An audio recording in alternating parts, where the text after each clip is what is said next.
warahmatullahi wabarakatuh. Halo teman-teman, perkenalkan nama aku Zalsabila Firdausia dengan NIM 2121112. Aku dari penjurusan jurnalistik dari jurusan Komunikasi dan Penyiaran Islam, Fakultas Usuluddin dan Dakwah, Universitas Islam Raden Masaya Surakarta. Nah, di video kali ini aku bakal sharing sedikit nih sama teman-teman tentang apa sih yang udah aku pelajari di mata kuliah manajemen pers itu, teman-teman. Jadi mungkin kedengarannya mata kuliahnya itu berat gitu ya, tapi sebenarnya di dalamnya materi-materinya asik dan menyenangkan, teman-teman. Kenapa? Karena mata kuliah itu membicarakan langsung tentang bagaimana media saat ini. Kita kan hidup di era digital ya, teman-teman, dimana kita bersinggungan langsung di setiap keseharian kita tuh dengan media. Jadi kalau kalian penasaran dengan penjelasan materinya, langsung aja tonton terus video ini sampai akhir. Nah, sebelum kita masuk kepada inti dari mata kuliah manajemen pers ini, kita harus tahu dulu nih pengertian apa sih pengertian dari manajemen pers tersebut, teman-teman. Jadi kalau kita berbicara tentang pers ini tuh bukan cuma soal tulis menulis berita, tapi pers ini tuh adalah suatu lembaga sosial, wahana komunikasi yang tugasnya tuh banyak. Mulai dari mencari suatu informasi, mencari berita, lalu menuliskannya, terus diperiksa, dan diakhiri dengan penyebaran informasi tersebut kepada publik supaya publik tahu tentang informasi yang sedang beredar di masyarakat saat itu gitu. Nah, kalau kita berbicara tentang manajemen persnya, teman-teman, itu tuh adalah bagaimana suatu perusahaan media ini tuh mengolah dan menyelaraskan antara dua hal yang berbeda. Yang pertama itu adalah fungsi jurnalistiknya. Jadi bagaimana perusahaan media tersebut itu melakukan fungsi jurnalistiknya, memberikan informasi tadi kepada publik dengan kredibel, dengan independen, dan menjalankan itu fungsi keduanya, yaitu fungsi bisnisnya. Jadi agar suatu perusahaan media tersebut bisa tetap hidup dan gak rugi, maka harus menjalankan fungsi bisnisnya, teman-teman.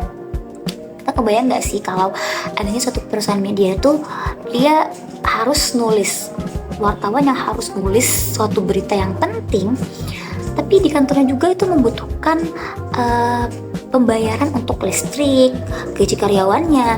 Jadi ini yang diatur oleh manajemen pers ini agar kedua hal tersebut harus balance gitu. Nah, dari semua yang sudah saya pelajari ya, teman-teman, dari mata kuliah manajemen pers ini, saya merangkumnya menjadi 3 pilar utama dalam manajemen pers ini. Jadi 3 hal utama yang penting gitu yang ada di dalam materi ini. Nah, yang pertama adalah manajemen redaksi. Jadi manajemen redaksi ini adalah jantungnya perusahaan media. Jadi disinilah suatu berita, suatu informasi itu direncanakan, wartawan lalu ditugaskan turun ke lapangan untuk mencari berita, lalu kemudian berita itu ditulis, berita itu dicek faktanya, bener nggak sih, diverifikasi faktanya, lalu diterbitkan dan disebarkan kepada publik gitu. Jadi ada alur panjang sebelum berita tersebut sampai kepada pembaca atau kepada kita semua ya, teman-teman ya. Jadi mulai dari rapat redaksi, lalu sampai ke proses akhir, itu proses editingnya. Dan yang paling penting adalah redaksi ini harus terbebas dari tekanan siapapun. Jadi tidak boleh ada yang mempengaruhi suatu berita gitu, baik itu pemilik medianya maupun pengiklanannya. Jadi inilah yang disebut dengan independensi editorial, seperti itu. Ini kepada pilar yang kedua itu adalah manajemen bisnis pers. Jadi kita tahu ya, teman-teman ya, bahwa semua hal itu ya pasti membutuhkan uang gitu kan. Jadi media itu juga butuh uang untuk bertahan gitu. Jadi sumber utama dari uang ini, sumber utama dari menghasilkan uang tersebut adalah dari periklanan, berlangganan, atau sekarang kan sudah di era digital ya, dari konten-konten yang berbayar gitu. Jadi perusahaan media itu pasti melakukan ini karena itu adalah fungsi kedua tadi, teman-teman, fungsi bisnis. Jadi dari sinilah sumber pendapatan dari perusahaan media tersebut gitu. Tapi perlu adanya catatan yang sangat penting teman-teman. Ada catatan penting yang harus ditaati di sini, yaitu bagian bisnis ini itu tidak boleh mencampuri isi suatu berita. Jadi ada yang dinamakan dengan firewall gitu. Jadi pemisah tegas nih antara redaksi yang tadi, pembuatan berita, penulisan berita dengan bisnis. Jadi dua hal ini tuh harus dipisahkan.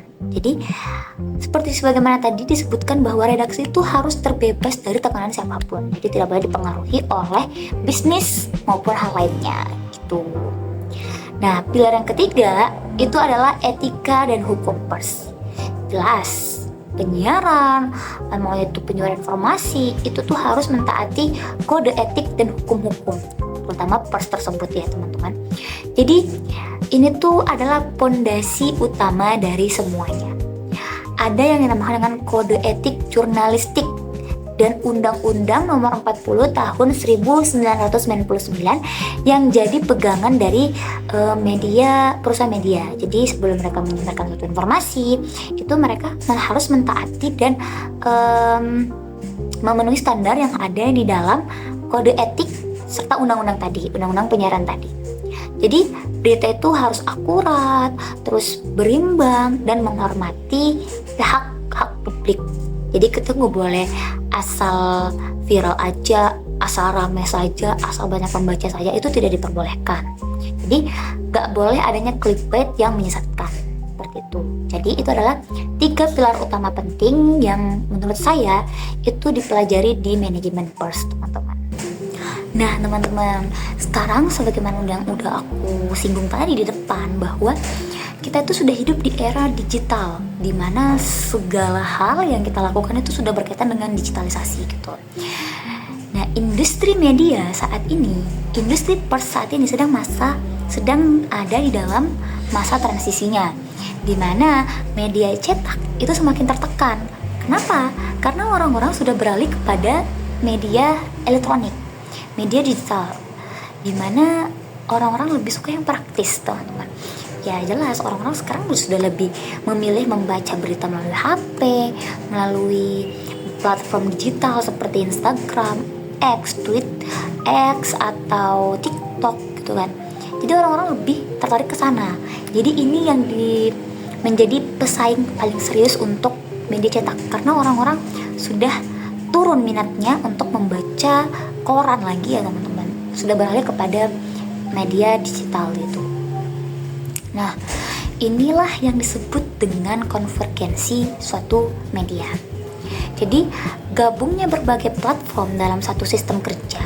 Satu wartawan itu dituntut harus bisa menulis suatu berita dengan benar, mengambil foto atau membuat suatu video sekaligus. Jadi tantangan di era digital ini tuh lebih besar gitu daripada di era konvensional gitu, era media cetak gitu kan. Jadi seorang wartawan itu dituntut untuk menulis suatu berita yang cepat, tapi harus ada akurasinya, harus terverifikasi kebenarannya, terhindar dari kata hoax yang makin marak saat ini ya teman-teman. Jadi karena saat ini kita tahu bahwa algoritma itu lebih suka kepada konten-konten sensasional daripada konten-konten yang memiliki makna atau gizi. Jadi orang-orang sekarang itu suka terhadap konten-konten yang berkonflik.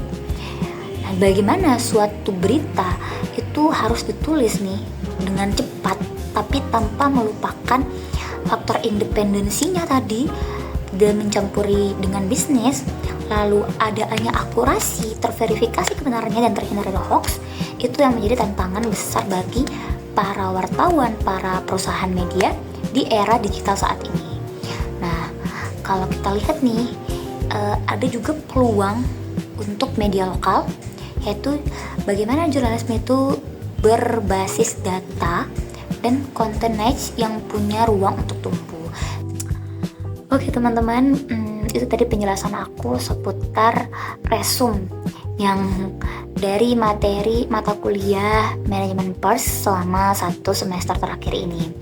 Ini durasi yang singkat, lalu aku padatkan dengan sepemahaman yang sudah aku dapat selama ini.